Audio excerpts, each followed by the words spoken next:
Hello guys, তোমরা সবাই কেমন আছো? আমি আলহামদুলিল্লাহ ভালো আছি। আমি হচ্ছি তোমাদের প্রিয় মিস্টার সানি এবং আমার পাশে রয়েছে শাফিন। আমরা দুজন মিলে আমাদের রেসের কবুতরগুলোর পাল্লা দিতে নিয়ে যাব। এটা হচ্ছে ওদের প্রথম টস এবং প্রথম পাল্লা। ওদের প্রথম পাল্লা হচ্ছে 4 কিলো।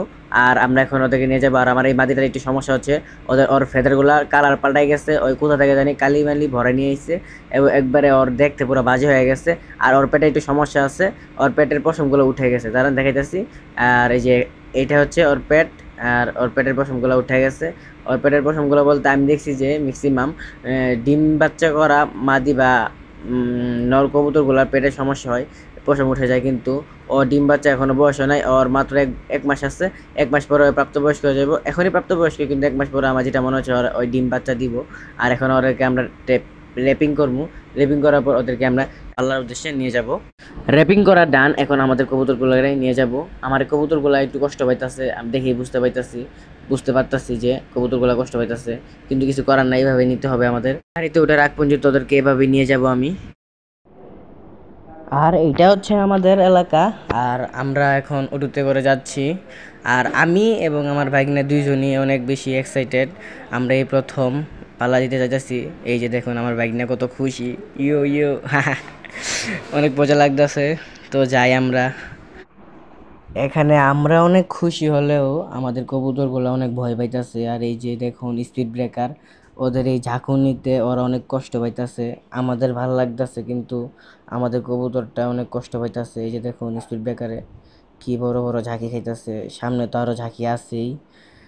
আর আমাদের কবুতরগুলোরে আগে আমরা আমাদের বাসার পাশে একটা মেইন রোড আছে, বাসার পাশে মেইন রোডের ফ্লাইওভার থেকে আমরা ছাড়তাম। এখন দূরে নিয়ে যেতেছি, 4 কিলো দূরে।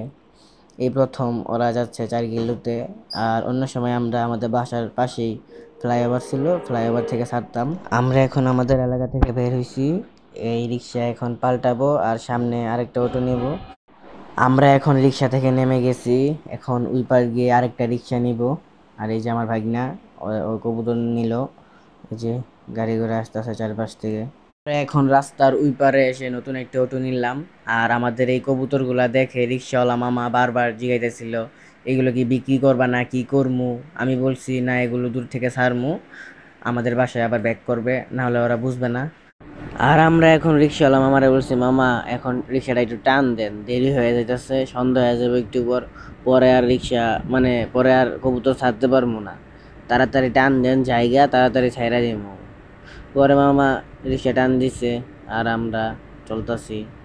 তারপর আবার আমার ভাগিনা বলে, মামা আমার দিকে একটু ক্যামেরাটা ঘুরাও, আমি একটু ভাব লই। পরে আমি ওর দিকে ক্যামেরাটা ঘুরাই আর ওইটা ভাব ধরে। দেখুন কি ভাবটা ধরে, এই যে ইয়ো ইয়ো, চলো ওইদিকে যাব। তারপর দেখি আমাদেরকে ওভারটেক করে আর একটু একটু চলে যাইতেছে। পরে মামারে বলছে, মামা কি চালাইতেছেন, ওরা আমাদের আগে কিভাবে যাইতেছে? মামা বলছে, এখানে বাবা আমাদের কিছু করার নাই, আমার ওটা চার্জ নাই, আমার ওটা চার্জ কম, চার্জ শেষ হয়ে গেছে, এখানে আমার কিছু করার নাই, আমি যাইতে পারবো না, এখন স্লোতেই যাইতে হইব। আমরা আর কি বলবো, আমরা বলছি ঠিক আছে মামা, আস্তে আস্তেই যান। তারপর আমরা রেল গেট নেমে গেছি। রেল গেট নামার পরে আবার সামনে একটু হাঁটতে হবে, আমরা যাব মূলত রাজবাড়ি মাঠে। আমরা গাজীপুর চৌরাস্তা থেকে জয়দেবপুর রাজবাড়ি মাঠে যাচ্ছি। আর যারা চিনেন তারা দেখেন, এই যে এটা হচ্ছে রেল গেট, এখন একটা ট্রেন যাইতেছে, রেল যাইতেছে। আর এই রেলটা যাওয়ার পরে আমরা আবার ওই পার দিয়ে রাজবাড়ি মাঠে প্রবেশ করবো। এখান থেকে কিছুটা হাঁটার পর আমরা চলে আসলাম রাজবাড়ি মাঠে। আর মাঠে এসে কোনো জায়গা পাইতেছিলাম না, একটা কর্নারে জায়গা পাইছি, তাও মানুষ ছিল, সবাই জিজ্ঞাসা করতেছিল কি করবা, মানে যারা সারেন তারা তো জানেননি। আর এখন আমরা এগুলা কাটলাম, কাটটা এখন সারবো, কবুতরগুলা বের হবো। আমি আবার বলছি এখান থেকে বের হতে পারবো না, একটু বড় করে দিই। পরে বড় করার সাথে সাথে কবুতরগুলো উড়ে গেল আর এবং পুরা সোজা বাসার দিকে।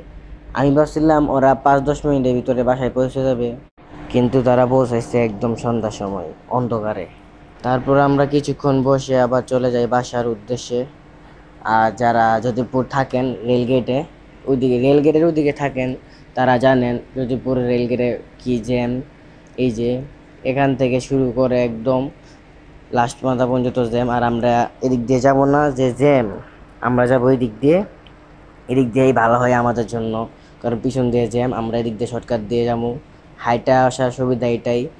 এখান থেকে একটু সামনে যাওয়ার পরে আমরা ট্যাঙের শরবত কিনি এবং এখানে ট্যাঙের শরবতটা বোঝা যায় নাই এটা যে রং, কিন্তু আমি খাওয়ার পর বুঝতে পারছি এটা রং, এটা আসলে ট্যাং না, ওই লোকটা রং ইউজ করছে। আপনারা কেউ আমার মতন এরকম ট্যাঙে গলানো ফিল্টার থেকে শরবত খায়েন না, খাইলে ধোকার শিকার হবেন 100% শিওর। শরবত টরবত খেয়ে আমরা আবার আমাদের বাসার উদ্দেশ্যে রওনা দিলাম। আমরা এখন আমাদের বাসায় যাব আর দেখবো কবুতরগুলো আমাদের বাসায় ব্যাক করছে কিনা। রিক্সায় বসে আমি বারবার আকাশের দিকে তাকাচ্ছিলাম এবং খুঁজতেছিলাম কবুতরগুলো কোথায়, নাকি বাসায় চলে গেছে। আমি এই দিক দিয়ে চিন্তা করতেছি কবুতরগুলো বাসায় গেছে নাকি, আর ওই দিক দিয়ে আমার ভাগ্নে চিন্তা করতেছে কবুতরগুলো নাকি সামনের বার 10 কিলো ছাড়বো। আমি চিন্তায় মরতাছি আর ওই নিয়ে পরিকল্পনাও করে ফেলতেছে। বাহ। বাসায় আসার পর কিন্তু কবুতরগুলো আসে নাই, পরে আমরা নিচে চলে যাই। কিন্তু 8টার দিকে আমার আপু আসছিল, পরে দেখে কবুতরগুলো আইসা বসে রয়েছে এবং আমাদের ডাক দেই। আমরা এসে এই ক্লিপটা তৈরি করি আপনাদের জন্য। এটাই ছিল আমাদের আজকের ভিডিও। আপনারা সবাই দোয়া করবেন আমরা যেন সামনের বার আমার ভাগিনার কথা রাখতে পারি। আমার ভাগিনা বলছিল সামনের বার 10 কিলো দিবে, আমরা ইনশাল্লাহ সামনের বার 10 কিলো দিব। আপনারা আমাদের পাশে থাকবেন, দোয়া করবেন। আপনাদের দোয়াই আমরা আরও বড় কিছু করতে পারবো। ধন্যবাদ।